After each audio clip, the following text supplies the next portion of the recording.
हेर्नुस् है, युरोपियन युनियनमा नेपालको ग्रामीण क्षेत्रको विकासमा सहयोग गरेका छन् भने यसको प्रधान कार्यालय कहाँ छ?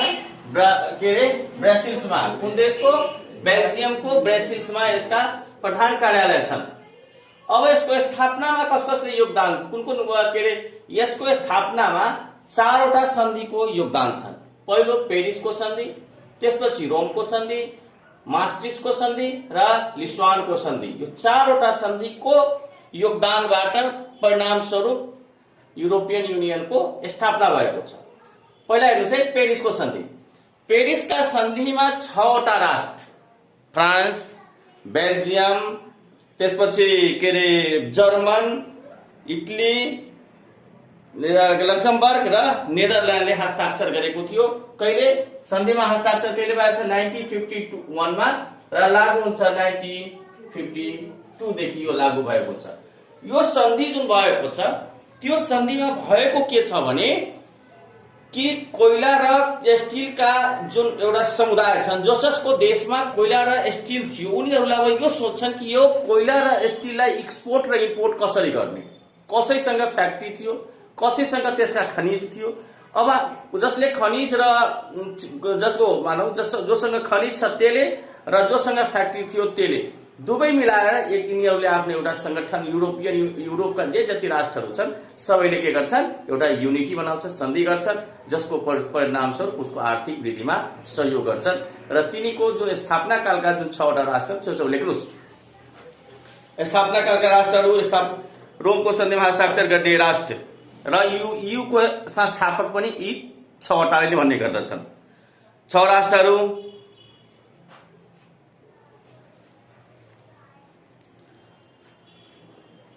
German, Belgium,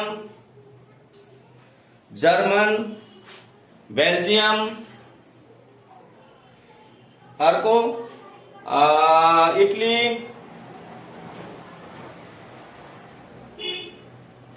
Italy, France,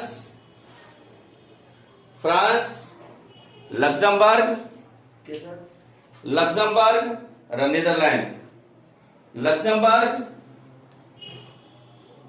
Netherlands, र ब्रैकेटमा लेखिदिनुस्, यी 6 राष्ट्रलाई नै युको संस्थापक भन्ने गर्दछ। राष्ट्रलाई नै युको संस्थापक भन्ने गर्दछ। EU युरोपियन युनियन, अथवा यसलाई भन्छौँ हामी युरोपेली संघ। नेपालीमा लेख्नु हुन्छ युरोपेली संघ। त्यसपछि आउनुहोस् रोमको सन्धि। रोमको सन्धिमा के हुन्छ भने एउटा सन्धिमा के अरे सन्धि जुन हुन्छ यसको 1957 मा सन्धि हुन्छ भने लागू हुन्छ 1958 मा यो लागू भएका हुन्छ। यसमा जुन त्यो 6वटा राष्ट्र छन् तिनीहरूले एउटा संघ के एउटा समुदायको के अरे एउटा समुदाय बनाउँछ, संगठन बनाउँछ, जसको नाम हुन्छ EEC भनेको European economics committee. Full form लेख्नुस् त, EEC European economic committee. EEC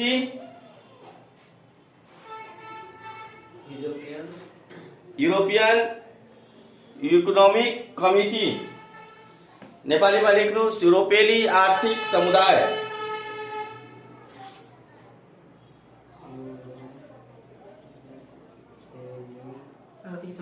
हजुर।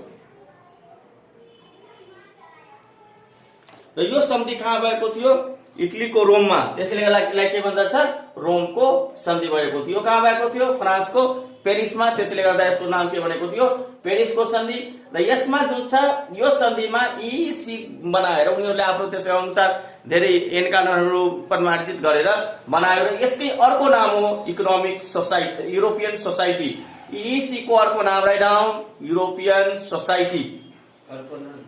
हजुर, सरी युरोपियन सोसाइटी त कसलाई भन्छन् भने 1957 भन्दा पहिला जे जति जे जति सन्धि सम्झौता भएको थियो सबैलाई मिलाएर यिनीहरूले त्यसलाई के भनेका थिए, युरोपियन सोसाइटी। युरोपियन सोसाइटी भनेको त्यो हो। यो भनेको यसलाई भन्छ, यसको अर्को नाम हो ECM, European committee, sorry European common market. ECA भनेको युरोपियन कमन मार्केट। यसको अर्को नाम, EEC को अर्को नाम युरोपियन कमन मार्केट। ECM को full form European common market. यो सन्धि अन्तर्गत EEC गरेका छन् यिनीहरूले, जसको अर्को नाम के हुन्छ, ECM, that mean European common market भनेका छन्। र 1957 भन्दा पहिला जे जति युरोपियन कमिटीहरूले अथवा युरोपियनहरू के अरे युरोपियनले आर्थिक सम्बन्धी जे जति कारोबार गरेका छन् त्यो सबैलाई एकत्र रूपमा के भन्छन्, युरोपियन कमिटी। लेख्नुहोस्, European committee, EC। European committee हो न, युरोपियन सोसाइटी। युरोपियन सोसाइटी, यस, युरोपियन सोसाइटी बनाएका छन् यिनीहरू।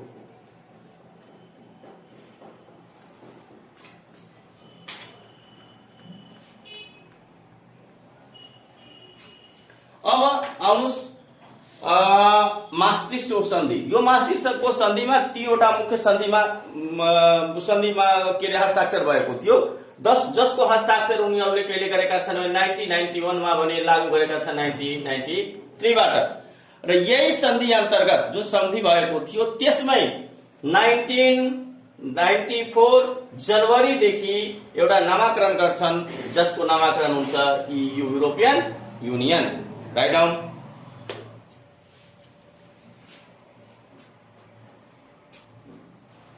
सन् 1994 जनवरी 1 मा युरोपियन समुदाय जुन हामीले भनेका थियौँ, युरोपियन सोसाइटीले भर्खर भनेका थिए 1957 भन्दा पहिला जे जति भएको थियो त्यसको नाम के थियो, युरोपियन सोसाइटी राखिएको थियो। त्यसको नामाकरण गर्छन् युरोपियन युनियनमा। कहिले, 1994 जनवरी 1 मा। र तीनवटा प्रावधान यिनीहरूले ल्याएको थियो अकर्डिङ टु मास्ट्रिक्ट सन्धि। मास्ट्रिक्ट सन्धिको हिसाबमा के अरे तीनवटा प्रावधान ल्याएको थियो। Write down. तीनवटा प्रावधान ल्याएको थियो। पहिलो, साझा मुद्रा प्रचलनमा ल्याउने। जे जति यसका सदस्य राष्ट्रहरू छन् सबैमध्ये सबैलाई के अरे प्रमुख तीन प्रावधान मास्ट्रिक्ट सन्धिको।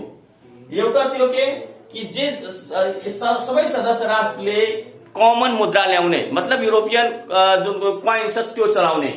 तर 27 वटा राष्ट्र मध्ये 19 वटा राष्ट्रले त्यो गरेका छन्, कमन मुद्रा चलाएका छन्। अर्को थियो 27, त्यसमा लेख्नु 27 वटा राष्ट्र मध्ये 19 वटा राष्ट्रले कमन मुद्रा चलाएका छन्। नेक्स्ट पोइन्ट थियो समान विदेश नीति र सुरक्षा मुद्दा। समान विदेश नीति र सुरक्षा मुद्दा। हजुर,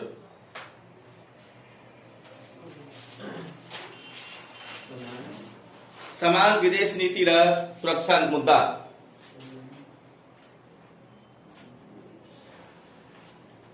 नेक्स्ट पोइन्ट, समान गृह र न्याय मिल्नु पर्ने। समान र न्याय मिल्नु पर्ने भन्नुको मतलब के, समान विदेश नीति त तपाईले बुझिसक्नुभयो। समान के अरे गृह र न्याय मिल्नु पर्नेको मतलब भयो यिनीहरूको सोसाइटीमा युरोपियन युनियनका जुन राष्ट्रहरू छ त्यो राष्ट्रहरूले एक देशबाट अर्को देशमा उहाँका जनताहरूले फ्रीली जान आउन सक्ने थियो है। उसको नीति अनुसार यो जनता के अरे एक देशका जनता अर्को देशमा मजाले फ्रीली जान आउन सक्ने प्रावधान उनीहरूले बनायो, जस अन्तर्गत केही राष्ट्र थियो जुन उसका सदस्य राष्ट्र भएर पनि 2007 सम्म आउन जान सकेका थिएनन्। त्यो राष्ट्र थियो रोमानिया र बुल्गारिया। Write down. 1985 हजुर देखि युरोपका नागरिकले EU सदस्य राष्ट्रमा आउन जान पाउने। 1985 देखि युरोपका नागरिकले युरोपका नागरिकले EU सदस्य देशमा आउन जान पाउने, EU सदस्य देशमा आउन जान पाउने। तर दुई देश रोमानिया र बुल्गारिया, तर रोमानिया र बुल्गारिया, रोमानिया र बुल्गारियाले 2014 सम्म आउन जान पाएका थिएन, 2014 सम्म आउन जान पाएका थिएन, किनभने 2007 मा सदस्यता प्राप्त गरेकोले।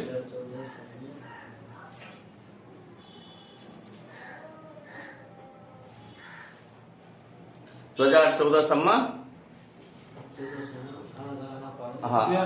2014 सम्म आउन जान पाउँदैनथे,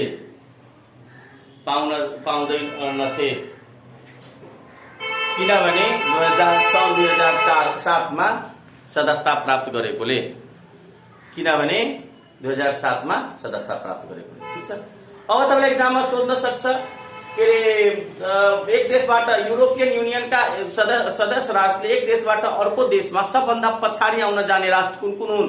त्यो बेलामा बुल्गारिया र रोमानियालाई दिनु होला। अर्को पोइन्ट थियो, चारवटा राष्ट्र छ जो यसका सदस्य नभए पनि आउन जान पाउँथ्यो। कुन कुन राष्ट्र हो? चार राष्ट्र जस्तै नर्वे, स्विडेन, हजुर नर्वे,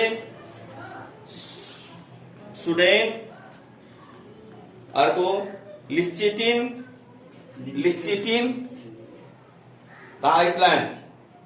लिस्टिचिन र आइसल्यान्डले आइसल्यान्ड सदस्य राष्ट्र नभए पनि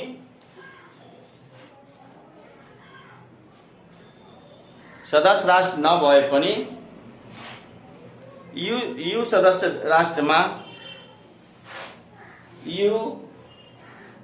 राष्ट्रमा आउन जान पाउँथे। अब आउनुहोस् लेस्विनको सन्धि हेर्नुहोस् है। लिस्विनको सन्धि भनेको दुईटा सन्धिको मेल हो। लिस्विनको सन्धि जुन छ रोमको सन्धि र मास्ट्रिचको सन्धिको मिलन जुन छ, रोमको सन्धि मास्ट्रिचको जुन छ, यो दुईटा सन्धिको मिलन जुन छ त्यो के हो? लिस्विनको सन्धि। लेख राइट डाउन। यो लागू कहिले हुन्छ? 2007 यो हस्ताक्षर कहिले हुन्छ? 2007 मा र लागू हुन्छ 2009 मा। ओ लेख राइट डाउन।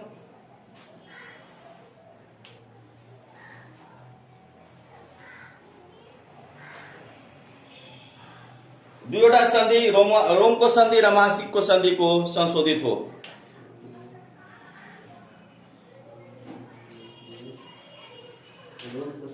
हजुर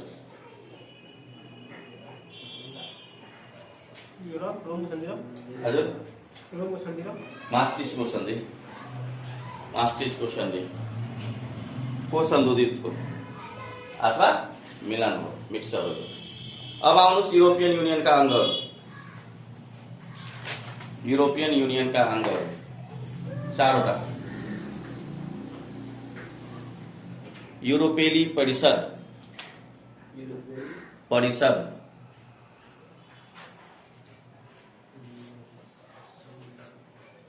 यसलाई शिखर सम्मेलन पनि भन्ने गर्दछ।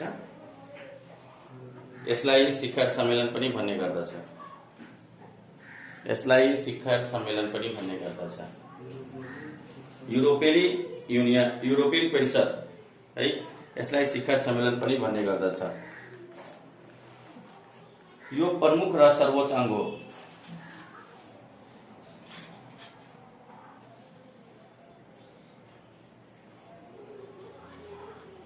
अर्को यसको चुनाव आर्थिक योगदानको आधारमा हुने गर्दछ, जुन 2.5 वर्षको लागि चुनिन्छ। चुनाव आर्थिक योगदानको आधारमा गरिन्छ, जुन 2.5 वर्षको लागि चुनिन्छ।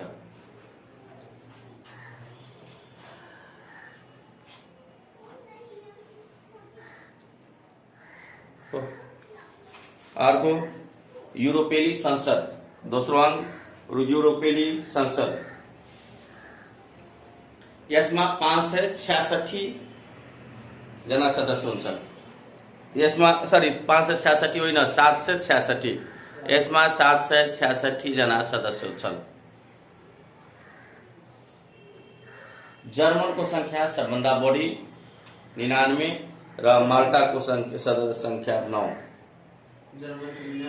हजुर, र माल्टाको सबभन्दा कम 9।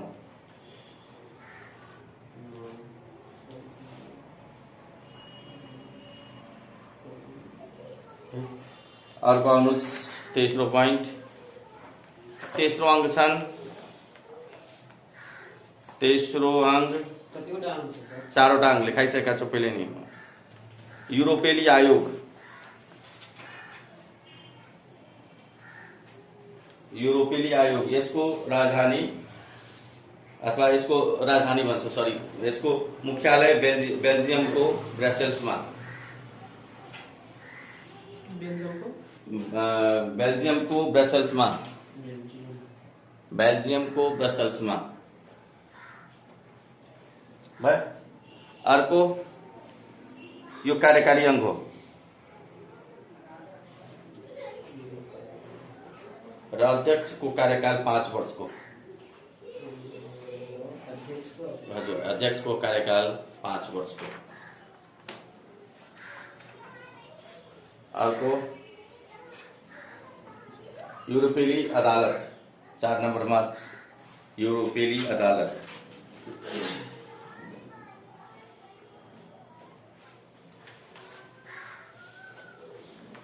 यसमा 28वटा न्यायाधीश, 9वटा महान्यायाधीश रहन्छन्।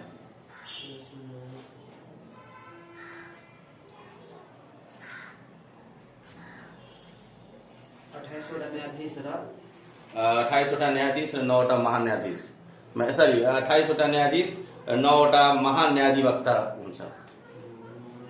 9वटा महाधिवक्ता हुन्छ र 9वटा महाधिवक्ता हुन्छ।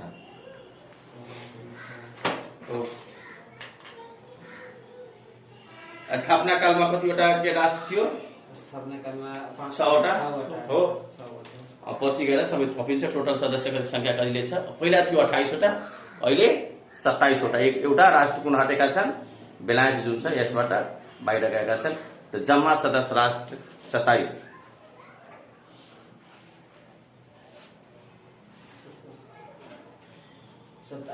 हजुर,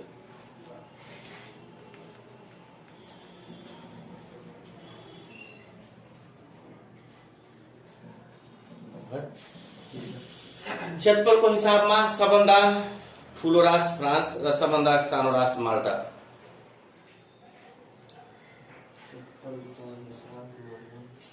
सबभन्दा ठूलो राष्ट्र फ्रान्स र सबभन्दा सानो राष्ट्र माल्टा।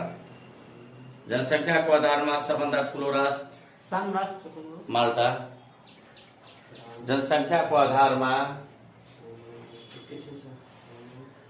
जनसंख्याको आधारमा सबभन्दा ठूलो राष्ट्र जर्मन र सानो राष्ट्र माल्टा।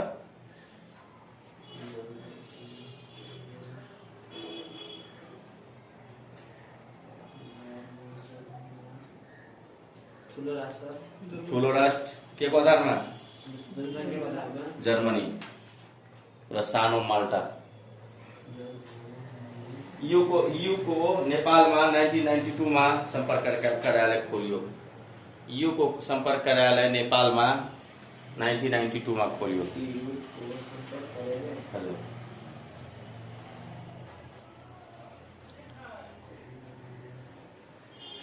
कहिले खोलियो नेपालमा? 1992 मा।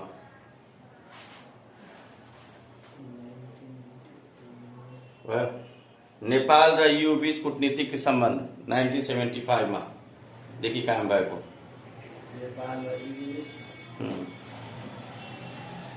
नेपाल र EU बीच कूटनीतिक सम्बन्ध 1975 मा कायम भएको। 1975 मा कायम भएको। र ब्रिक्स्ट ब्रिक्स्ट BREXIT ब्रिक्स्ट भनेको के बेलायत जुन युको युबाट जुन बाहिरिनलाई के भनिन्छ ब्रिक्स्ट भनिन्छ BREXIT के भने के सर ब्रिटेन युबाट बाहिरिनु ब्रिटेनबाट ब्रिटेन युबाट बाहिरिनु युको जुन संघ छन् यसबाट बाहिर होइन भने पहिला 28 वटा सदस्य थियो अहिले कतिवटा सदस्य छन् 27 वटा सदस्य रहेका छन् बेलायत र ब्रिटेन एउटै भन्छ सर बेलायत र ब्रिटेन हजुर बेलायत र ब्रिटेन एउटै हो युबाट अलग हजुर मैले एकछिन पहिला तपाईँलाई भनिसकेका छौँ 27 वटा राष्ट्र मध्ये 19 वटा राष्ट्रले के गरेका छन् युरो मुद्रा चलाएका छन् हो नेपाल जुन युरोपियन युनियनले चलाएका मुद्रालाई के भन्छौँ हामी युरो मुद्रा तर यसका जुन सदस्य राष्ट्र नभएर पनि 6 वटा राष्ट्र जुन छ यो युरो मुद्रा प्रयोग गर्दछ है लेख्नुहोस् त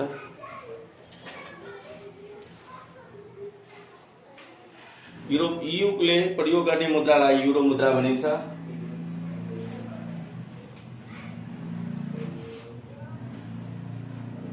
गर्ने मुद्रालाई युरो मुद्रा भनिन्छ युरोपेली राष्ट्रहरूले 2002 जनवरी 1 देखि प्रचलनमा ल्याएको कुन मुद्रा भनिन्छ सर युरो मुद्रा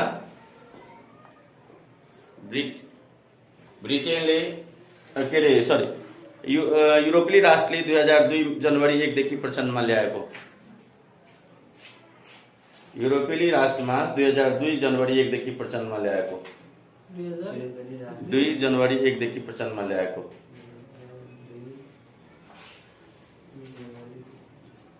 हो कतिवटा राष्ट्रले यो त्यो गरेका छन् 19 वटाले र युको सदस्य नभएका 6 वटा राष्ट्रले पनि यो प्रयोग गरेका छन् यो मुद्रा प्रयोग गर्दछन् के छ युको सदस्य नभएर पनि 6 वटा राष्ट्रले युरो मुद्रा प्रयोग गर्दछन्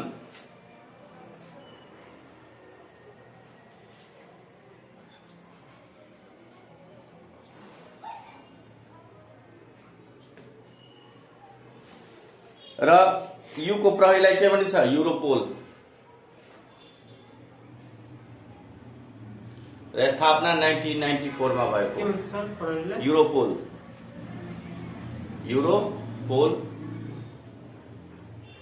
युरोपोल भनिन्छ स्थापना 1994 र प्रधान कार्यालय हेग